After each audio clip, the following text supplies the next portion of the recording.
Tinatayang nasa 200,000 pisong halaga ng fully grown marijuana plants ang binunot at sinunog ng mga otoridad sa ikinasang marijuana eradication sa lalawigan ng Benguet.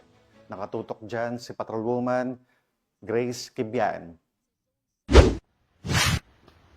Isang matagumpay na operasyon ang isinagawa ng pinagsanib na puwersa ng iba't ibang ahensya ng gobyerno sa pangunguna ng Kibungan Municipal Police Station, katuwang ang Provincial Drug Enforcement Unit at Provincial Intelligence Unit ng Benguet PPO, Regional Intelligence Division ng PROCAR at ang Philippine Drug Enforcement Agency Cordillera, kung saan winasak ang humigit kumulang 100,000 piraso ng ganap na lumaking halamang marihuana sa Sitio Payakpak Badong, Kibungan, Benguet. Tinatayang nagkakahalaga ang mga nasirang halaman ng 200,000 piso. Sa nasabing operasyon, natuklasan ang 2 taniman ng marihuana sa loob ng isang communal forest. Sa unang site, mayroong 250 piraso ng fully grown marijuana plants na itinanim sa tinatayang 50 metrong kwadrado ng lupa na may halagang humigit kumulang 50,000 piso. Samantalang sa ikalawang site, natagpuan naman ang 75,000 piraso ng halamang marihuana sa sukat na 150 metro kwadrado na may tinatayang halagang 150,000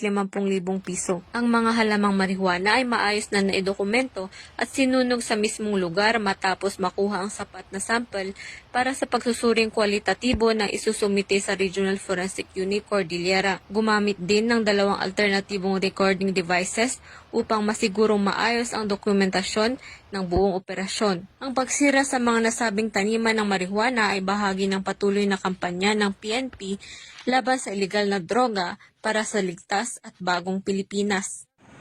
Mula dito sa rehiyon ng Cordillera, ako ang inyong PNN correspondent, Patrolwoman Grace Kibian, alagad ng batas, tagataguyod ng Balitang Pulis.